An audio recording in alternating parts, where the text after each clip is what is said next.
Good morning, friends. Myself, Tejas sir from Mechanical Engineering Department. Now today we are studying about the sixth unit for the metrology second year engineering metrology subject or engineering metrology subject. We are studying about the various types of introduction to surface structure. In this surface structure, we are studying about the roughness and newness, and also the primary structure and secondary structure, and also what is the roughness and terminology of IS of or mathematical method of measuring surface roughness. These are the topics are studied in this lecture.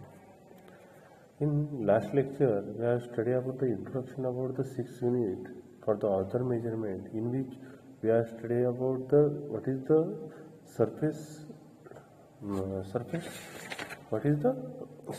finish, and also the advantages and disadvantages about the surface finish are studied in last lecture.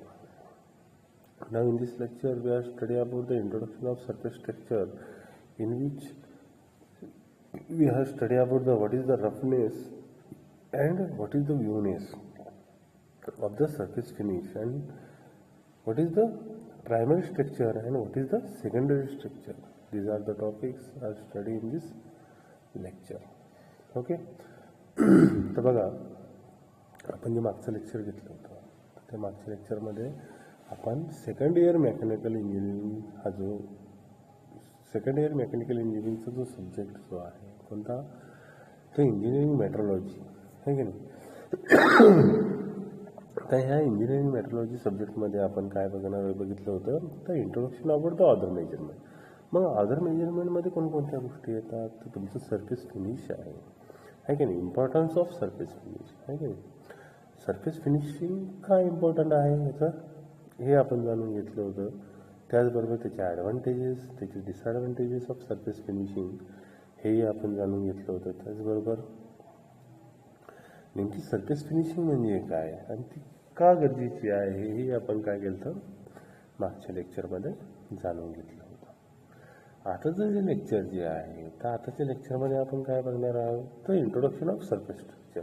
मग सरफेसचं structure जे आहे ते कसं असतं आहे की नाही, तिचं रफनेस, त्याची व्ह्यूनेस, रफनेस म्हणजे काय, व्ह्यूनेस म्हणजे काय आहे की नाही, या सगळ्या गोष्टीचा जो स्टडी जो आहे तर तो काय करायचा आहे आपल्याला ह्या लेक्चरमध्ये करायचा आहे. तर फर्स्ट होण्याचं इंट्रोडक्शन टू सरफेस स्ट्रक्चर. मग नेमके सरफेस स्ट्रक्चरचं इंट्रोडक्शन देताना काय सांगता येईल सरफेस स्ट्रक्चरचं introduction, the characteristics quality of an actual surface due to small departure from its general geometrical form which occurring at regular or irregular interval tend to form a pattern or a structure on the surface. है की नाही. इंट्रोडक्शनमध्ये जर surface स्ट्रक्चरचं जर introduction जर द्यायचं झालं तर काय सांगता येईल, the characteristics quality of actual surface आहे की नाही. तुमची ॲक्च्युअल जी सरफेस जी आहे तर त्याची कॅरेक्टरिस्टिक्स कसं आहे की नाही, त्याची क्वालिटी कशी आहे याच्यावर तुमचं सरफेस स्ट्रक्चर काय करत असतं, डिपेंड करत असतं. Surface due to small departure आहे की नाही, आणि त्या सरफेसवर काय असतं तर स्मॉल डिपार्चर नंतर for the general geometrical form आहे की नाही, त्याच्यावर काय केलं असतं जनरल जॉमेट्रिकल फॉर्म. आपण नाही का एखादी सरळ लाईन आपल्याला ड्रॉ करायची आहे, मग सरळ लाईन ड्रॉ करताना आपल्या हातामध्ये जो थरकाप होतो आहे की नाही, आणि त्याच्यामुळे ते लाईन जी आहे ती सरळ न येतं, त्याच्यामध्ये काय होतं एक प्रकारचं जनरल जॉमेट्रिकल फॉर्म होतं आहे की नाही, थोडंफार खालीवर होतं आहे की नाही, अकॉर्डिंग टू अ रेग्युलर और इरेग्युलर इंटरवल आहे की नाही. मग ते कसं होतं आहे तर अकॉर्डिंग टू द रेग्युलर और इरेग्युलर इंटरवल आहे की नाही. एक तर रेग्युलर इंटरवल नंतरून किंवा इरेग्युलर इंटरवल नंतरून त्याच्यामध्ये काय होतं आहे एक प्रकारचं जनरल जॉमेट्रिकल फॉर्म होतं आहे की नाही, tend to form a pattern और स्ट्रक्चर ऑन द सरफेस आहे की नाही. ते स्ट्रक्चर ते पॅटर्न जो आहे तर त्याला आपण काय म्हणतो तर सरफेस स्ट्रक्चर आपण त्याला म्हणतो आहे की नाही. The surface structure is a foremost characteristics among the surface integrity, magnitudes, and properties imparted by the tool used in a process machining mostly. मग ही जी प्रोसेस जी आहे सरफेस स्ट्रक्चर जे आहे तर ते कसं फॉर्म होतं foremost characteristics among the surface integrity magnitude and properties तुम्ही बघितलं असेल एखादा तुम्ही फ्लॅट बार घेतला असेल किंवा राऊंडेड बार घेतला असेल एमआयचा आहे का नाही एखादा वर्कपीस तुम्हाला बनवायचा आहे की नाही वर्कपीस तयार करायचा आहे तर त्यासाठी तुम्ही फ्लॅट एक 15 mm ची एक प्लेट आहे ती फ्लॅट प्लेट घेतली किंवा ती कट केल्यानंतर किंवा एखादा सर्क्युलर राऊंड एम आय स्टीलचा एक सर्क्युलर राऊंड बार घेतला आहे की नाही मग तो घेतल्यानंतर त्याला काय केलं तुम्ही तो कसा असतो एकदम रफ असतो आहे की नाही त्याच्यावर एक प्रकारचं काय केलं असतं जनरल जॉमेट्रिकल फॉर्म झालेलं असतं आहे का नाही रेग्युलर और इरेग्युलर इंटरवल नंतर आहे की नाही त्याच्या टेक्स्चरमध्ये आहे का नाही तो रफ असतो मग त्याला फिनिशिंग करताना तुम्ही काय करता बाय युजिंग द काय तर फ्लॅट एक नाही का ते फ्लॅटनेस करायचं एक प्रकारचं इन्स्ट्रुमेंट आहे की त्याचा यूज करून तुम्ही काय करू शकता त्याला फिनिश करू शकता फिनिशिंग इन्स्ट्रुमेंट आहे की नाही तर ते एक प्रकारचं काय आहे तर फिनिशिंग इन्स्ट्रुमेंट आहे तर त्याचा यूज करून तुम्ही त्याला फिनिशिंग देऊ शकता आहे की नाही surface structure is the foremost characteristics among the surface integrity magnitude and properties imparted by the tool used in the process machining mostly आहे की नाही तर त्याची प्रोसेस जी आहे की नाही तर त्याच्यावर मशीनिंग प्रोसेस जास्त करून यूज करून त्याला काय केलं जातं तर एक प्रकारचं फिनिशिंग त्याला काय केलं जातं दिलं जातं the characteristics and evaluation of engineering surface structure has constitute a challenging metrological problem that has remained open so far, especially when high precision and functional performance requirement exist. है का नाही तर एक प्रकारचं काय आहे तर कॅरेक्टरायझेशन और and evolution of the engineering surface आहे का नाही एक प्रकारच्या जे सरफेस जे आहे तर त्याचं एक प्रकारचं इव्होल्युशन अँड कॅरेक्टरायझेशन काय केलं जातं तर केलं जातं त्याच्या टेक्स्चरचं आणि constitute a challenging metrological problem आहे का नाही आणि एक प्रकारची चॅलेंजिंग मेट्रोलॉजिकल प्रॉब्लेम जे आहे तर ते काय केले जातं रिसॉल्व केले जातात that has remind open so far especially when high precision and functional performance requirement exist आहे का नाही त्याच्यावर एक प्रकारचा हाय परफॉर्मन्स अँड फंक्शनल परफॉर्मन्सच्या रिक्वायरमेंटनुसार त्याच्यावर काय केलं जातं तर एक प्रकारचे स्पेशली प्रोसिजर घडून आणले जातात आणि त्याचे एक प्रकारचं सरफेस फिनिशिंग त्याला काय केले जाते दिली जाते this fact is attributed to the usually complicated from the surface structure and the need to obtain a satisfying description globally as well as a various level आहे की नाही त्याची सरफेस स्ट्रक्चर बनवण्यासाठी त्याच्यावर काय केलं जातं the fact of attribute the usually complicated form of the surface structure आहे की नाही तुमचं जे सरफेस स्ट्रक्चर जे आहे त्या सरफेस स्ट्रक्चरवर एक काय केलं जातं fact of attribute to usually complicated आहे की नाही टेक्स्चर जे कॉम्प्लिकेटेड स्ट्रक्चर जे आहे तर त्याला काय केलं जातं एक प्रकारची satisfactory description globally as well as a various level आहे की नाही व्हेरियस लेवल त्याला काय केले जाते बाय युजिंग द मशिनिंगचा यूज करून त्याच्यावर व्हेरियस टाईप्स ऑफ प्रोसेस करून त्याचे सरफेस स्ट्रक्चर जे आहे जे कॉम्प्लिकेटेड सरफेस स्ट्रक्चर आहे त्याच्यावर एक प्रकारचं प्रोसेस करून सॅटिस्फॅक्टरी डिस्क्रिप्शन ग्लोबली सरफेस काय केली जाते आणली जाते as well as a various level आहे की नाही व्हेरियस लेवलनुसार त्याला काय केलं जातं फिनिशिंग केलं जातं अशा प्रकारचं काय आहे तर एक प्रकारे सरफेस स्ट्रक्चर आहे त्याच्यानंतर each manufacturing process roughness a surface structure the process is usually optimised to ensure the resulting structure is usable, it necessary and additional process will be added to modify the initial texture. मग याच्यामध्ये काय केलं जातं आहे की नाही, surface structure जे आहे त्या सरफेस स्ट्रक्चरमध्ये काय केलं जातं, each manufacturing process produce surface structure आहे की नाही. कोणतीही मॅन्युफॅक्चरिंग प्रोसेस करण्या अगोदर त्या मटेरियलला काय केलं जातं, एक प्रकारचं सरफेस फिनिशिंग केली जाते, सरफेस स्ट्रक्चर दिलं जातं. मग ते कसं दिलं जातं, the process is usually optimise to ensure the resulting texture is usable आहे की नाही. तर ती प्रोसेस जी आहे ती काय केली जाते, ऑप्टिमाइज करून to ensure the resulting texture is usable आहे की नाही. कोणतं रिझल्टिंग स्ट्रक्चर युजेबल करून त्याच्यावर मॅन्युफॅक्चरिंग प्रोसेस आपण करू शकतो, यानुसार त्याचं काय केलं जातं, स्टडी करून त्याच्यावर काय केलं जातं, व्हेरियस टाईप्स ऑफ प्रोसेस केल्या जातात आणि प्रोसेस केल्यानंतर त्याला एक प्रकारचं टेक्स्चर फिनिशिंग काय केलं जातं, दिलं जातं. It necessary and additional process will be added to modify the initial structure. मग ते कसं केलं जातं, it necessary and additional process आहे की नाही, ॲडिशनल प्रोसेस त्याच्यावर करून and added modify of initial structure.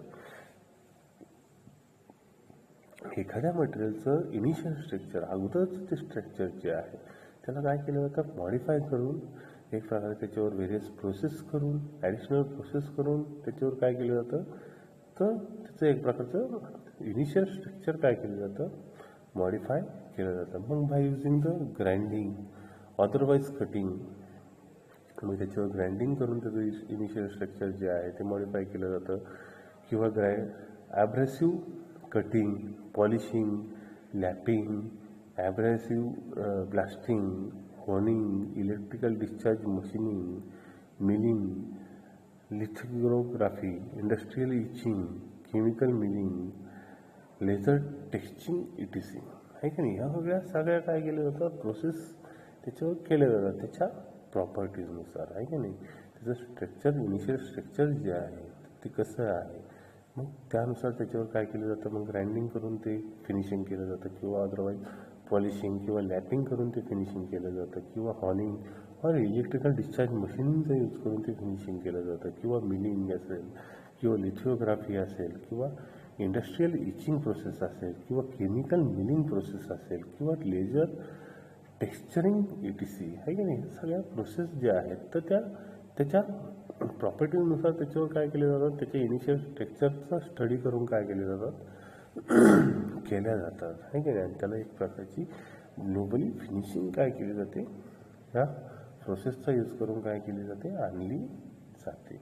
This is difference in a surface structure are apparent by many method that mean touch inspectional, visual inspectional, scratch inspectional, microscopic inspectional, surface photograph, micro interferometer, reflected light intensity.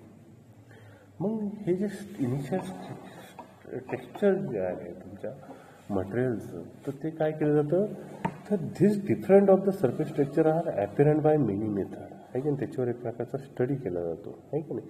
त्याच्यावर वेगवेगळ्या process कशा प्रकारे केल्या जातात, एक प्रकारचा study जो आहे की नाही, तुमच्या मटेरियलच्या स्ट्रक्चरचा स्टडी जो आहे तर तो कसा केला जातो, तर टच करून सुद्धा तुम्ही काय करू शकता, त्याचा स्टडी करू शकता. इन्स्पेक्शन, टच इन्स्पेक्शन करून त्याचा स्टडी करू शकता की ते किती रफ आहे मटेरियल तुमचं. त्याच्यानंतर व्हिज्युअल इन्स्पेक्शन करू शकता, म्हणजे तुम्ही ते बघूनही तुम्ही तर ठरवू शकता की याच्यावर कोणती प्रोसेस करायची आहे. किंवा स्क्रॅच इन्स्पेक्शन आहे की नाही, त्याचे स्क्रॅच कसे आहेत त्याचं इन्स्पेक्शन करूनही तुम्ही काय करू शकता, त्याचं स्ट्रक्चर जे आहे तर ते काय करू शकता, स्टडी करू शकता. किंवा मायक्रोस्कोपिक इन्स्पेक्शन आहे का नाही, बाय युजिंग द मायक्रोस्कोप आहे का नाही. मायक्रोस्कोपिक इन्स्पेक्शनचा यूज करून तुम्ही काय करू शकता, त्याचं मायक्रोस्कोपिक स्ट्रक्चर जे आहे ते काय करू शकता, स्टडी करू शकता. त्याचबरोबर सरफेस फोटोग्राफी आहे का नाही, सरफेस फोटोग्राफ्स, त्याचा सरफेसचा फोटोग्राफ्सवर सुद्धा तुम्ही काय करू शकता, स्टडी करू शकता. त्याच्यानंतर मायक्रो इंटरफेरोमीटर आहे की नाही, मायक्रो इंटरफेरोमीटरचा सुद्धा यूज करून तुम्ही काय करू शकता, त्याचा स्टडी करू शकता. त्याच्यानंतर रिफ्लेक्टेड लाईट इंटेन्सिटी आहे की नाही, लाईट इंटेन्सिटी, रिफ्लेक्टेड लाईट इंटेन्सिटीचाही यूज करून तुम्ही त्याचं काय करू शकता, स्ट्रक्चरचं इन्स्पेक्शन करू शकता आहे की नाही. तर हे सगळ्या काय आहेत, तर व्हेरियस टाईप्स ऑफ मेथड्स आहेत. कशाच्या, तर इन्स्पेक्शनल मेथड आहेत की जेणेकरून तुम्ही काय करू शकता, त्याचा यूज करून तुम्ही काय करू शकता, तुमच्या मटेरियलचा काय करू शकता, स्टडी करू शकता. कशाबद्दल, तर त्याचं सरफेस स्ट्रक्चर कसं आहे, है की नाही, त्याचं सरफेस स्ट्रक्चर कसं आहे याचा स्टडी काय करू शकता by using the touch inspection, visual inspection, scratch inspection, microscopic inspection, surface photographs and micro interferometer, reflected light intensity, है की नाही. या सगळ्या गोष्टी काय आहेत, तर इन्स्पेक्शनल गोष्टी आहेत की जेणेकरून तुम्ही काय करू शकता, याचा यूज करून तुम्ही त्याच्यामधला डिफरन्स जो आहे तुमच्या मटेरियलच्या सरफेस स्ट्रक्चरचा काय करू शकता, एक प्रकारचा या सगळ्या मेथड यूज करून काय करू शकता, स्टडी करू शकता, है की नाही. Structure on the surface may be regular और इरेग्युलर, है की नाही. मग हे जे स्ट्रक्चर जे आहे तुमच्या सरफेसवरचं जे स्ट्रक्चर जे आहे ते कसं असतं, मे बी रेग्युलर और इरेग्युलर, है की नाही. ते रेग्युलरही असू शकतं किंवा इरेग्युलर असू शकतं, काही इंटरवलनुसार असू शकतं, है की नाही. रेग्युलर इंटरवलनुसार असू शकतं किंवा अशा प्रकारचे रेग्युलर और इरेग्युलर इंटरवलनुसार ते काय असू शकतं, है की नाही. Structure of the surface may be regular और रेग्युलर, है की नाही. जे स्ट्रक्चर जे आहे ते कसं असू शकतं, मे बी रेग्युलर किंवा इरेग्युलर असू शकतं. In characters and may be directional और नॉन डायरेक्शनल, आणि ते कसं असू शकतं, मे बी डायरेक्शनल और नॉन डायरेक्शनल, है की नाही. डायरेक्शनल असू शकतं किंवा नॉन डायरेक्शनल तुमचं स्ट्रक्चर असू शकतं, है की नाही. तर अशा प्रकारचे काय आहे, तुमची रफनेस जी आहे, है की नाही, तुमच्या मटेरियलची रफनेस जी आहे तर तुम्ही काय करू शकता, चेक करू शकता, है की नाही. जी geometrical irregularities can be classified as follows. मग जॉमेट्रिकल इरेग्युलरिटीज जे आहेत तर ते कशा फाइंड आउट करू शकतो, तर first one is the inaccuracy of the machine tool, है की नाही. इरेग्युलरिटीज आर ड्यू टू, है की नाही. इरेग्युलरिटी कशामुळे येऊ शकते, तर इनॅक्युरेट इन मशीन टूल, है की नाही. मशीन टूल जर टूलची पोझिशन जी आहे ती करेक्ट नसेल, ती कशी असणार आहे, तर इनॲक्युरेट असणार आहे की नाही. इनॲक्युरसीज इन अ मशीन टूल, आहे की नाही. त्याची स्ट्रेटनेस असेल, इन अ गाईड वे असेल किंवा डिफॉर्मेशन ऑफ वर्क असेल किंवा वेट ऑफ मटेरियल असेल, आहे की नाही. हे कसं असणार आहे, तर इनॲक्युरसीज असणार आहे की नाही तुमच्या मशीन टूलचं. त्यावेळेस त्याच्यामध्ये तर हे जॉमेट्रिकल इरेग्युलरिटीज येऊ शकतात, आहे की नाही. मग ही काय आहे, फर्स्ट मेथड आहे, ऑर्डर आहे.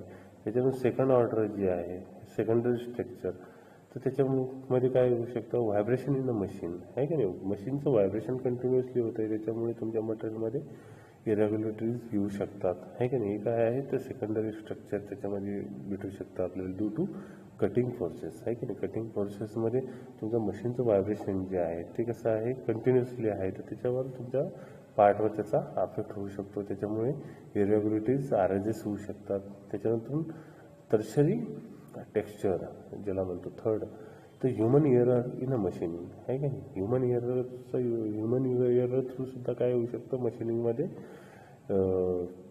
एरर येऊ शकतात, म्हणजे इरेग्युलरिटीज येऊ शकतात तुमच्या जॉबमध्ये, आहे का नाही, तुमच्या वर्कपीसमध्ये, आहे का. Imperfect feed depth of cut, मग कशामुळे येऊ शकतात, तर परफेक्ट स्पीड नसेल तुमच्या कटिंग टूलला किंवा फिडिंगचा स्पीड कमी असेल किंवा डेप्थ ऑफ कट व्यवस्थित होत नसेल, तर हे काय आहे, ते इरेग्युलरिटीज त्याच्यामध्ये येऊ शकतात. आणि fourth one as a rupture of the material during separation from already finished surface to the workpiece, आहे की नाही.